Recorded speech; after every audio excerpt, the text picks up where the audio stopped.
My apologies for being late with today's video report. You know, the day started off well, handicapped the card like that, got the site uploaded, posted my analysis quickly, meant to do the video report a few hours ago, but then time just beat the hell out of me.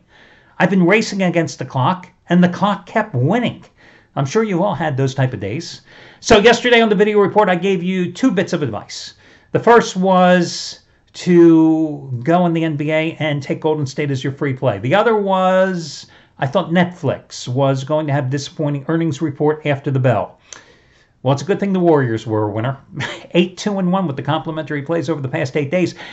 I mentioned yesterday that I had liquidated my holdings in Netflix, and it's a stock that I do that quite frequently. It's one of the stocks that I buy and sell, buy and sell, buy and sell. Yeah, I guessed wrong on that one because what were they up? $28.28 today. So, you know, I would say that I missed out on thousands of dollars. But here's the thing.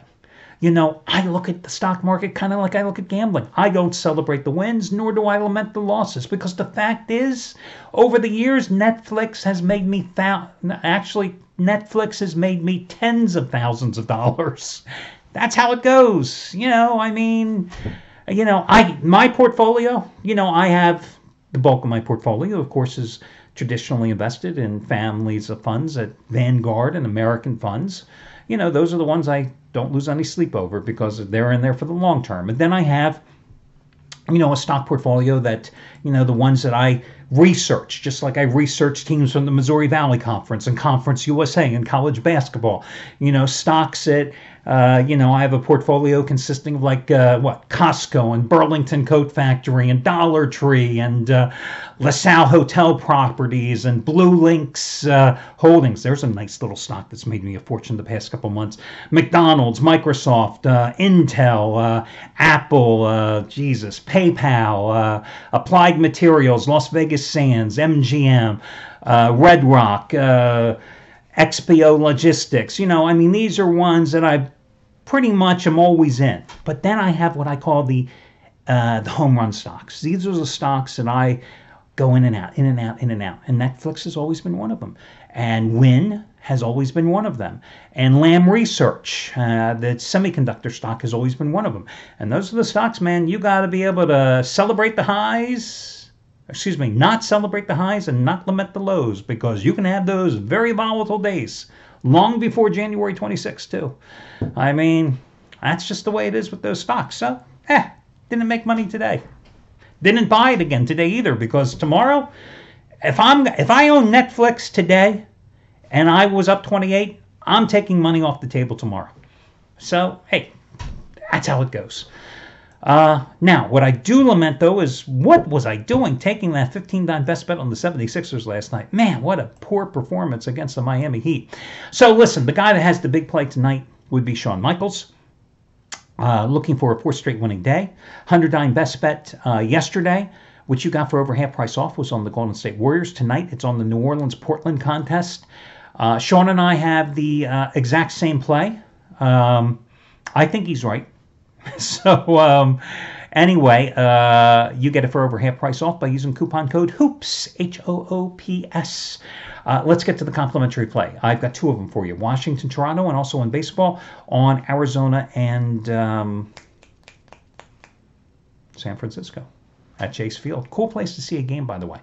Let's talk about this Toronto game against Washington. Okay, first game, Washington, you know, was actually up in that game in the fourth quarter.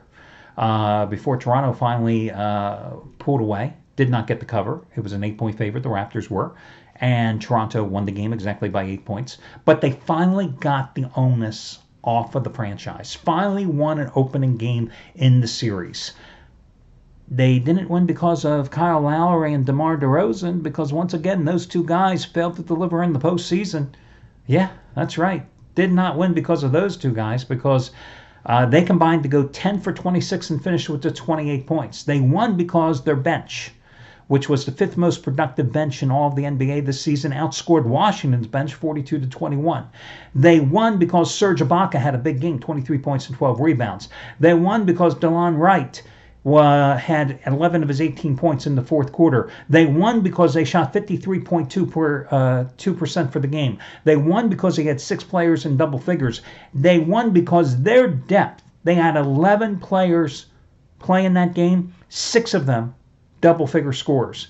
They won because they had a franchise record for the postseason, 16 three-pointers on 30 shots from beyond the arc, with 9 of those three-pointers on 9 of 13 shooting coming in the second half of that game.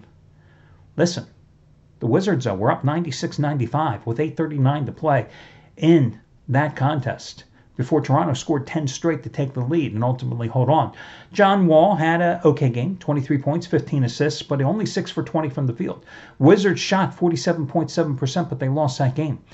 They were only 8 for 21 from threes. Markieff Morris, great game, 22 points, 11 rebounds, and 6 assists in that game. Wizards still lost because they had no answer for Toronto's depth. So tonight, Toronto is a 7-point favorite. I say if you're going to play the game, you play Toronto. But I also want to hit you with another proposition.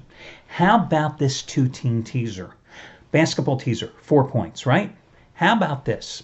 You've got Portland, a Portland team that went into, you've got New Orleans, a New Orleans team that went into Portland and dominated.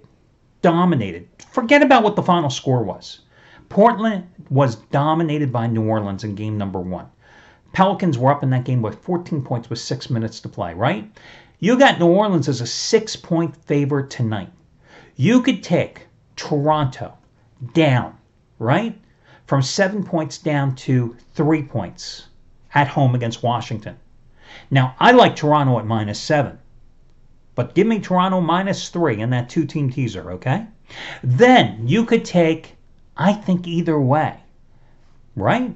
You could go take Portland, which is a 6-point favorite tonight. You could take Portland down to -2, or you can take a New Orleans team that won game number 1, which dominated game number 1.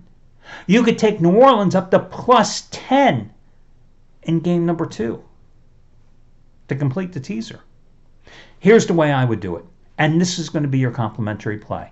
I thought about going with the Raptors, and I do like the Raptors. But again, it has me worried that this Raptors team needed to score 10 straight points with 6.5 minutes to go in that game to finally put away a Wizards team that did play well enough to win.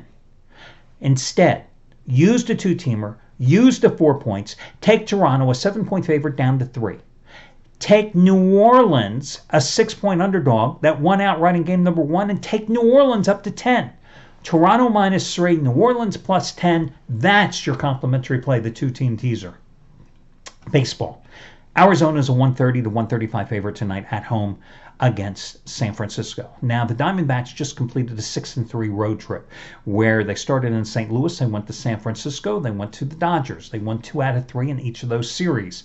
They're going with Patrick Corbin, who started the season 2-0 at home, beating the Rockies and Dodgers, going 13 innings, allowing just 8 hits, 2 runs, striking out 20, and walking just 2. Now he got a no decision in his next start at San Francisco. Didn't pitch that badly in that start at AT&T Park in San Fran 7 days ago. 5 1/3 innings, 5 hits, 3 runs, 9 strikeouts, 2 walks. But listen, you ride Patrick Corbin at home, because last year at home, 9-4 with a 3.15 earned run average and 17 home starts. You got Johnny Cueto going for San Francisco. This is going to be his first start since April 4th because he's been out with a sprained ankle. He's got a 4.33 earned run average in 7 starts against the Diamondbacks the past 2 years.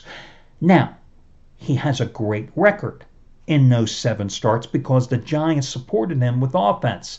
But you got a Giants team that just opened a 10-game road trip with a 7-0 win at San Diego, and then they lost the next 3 games, scoring a total of 6 runs. In 8 road games this season, the Giants have scored 1 run or less 6 times and have been shut out twice. They don't have a great offense this year. So that's why I'm going to take Arizona minus $1.35. So again, 2-team teaser, Toronto -3, Portland +10, and Arizona minus $1.30 to $1.35. Those are your 2 complimentary plays. Go forth, win money. Talk to you.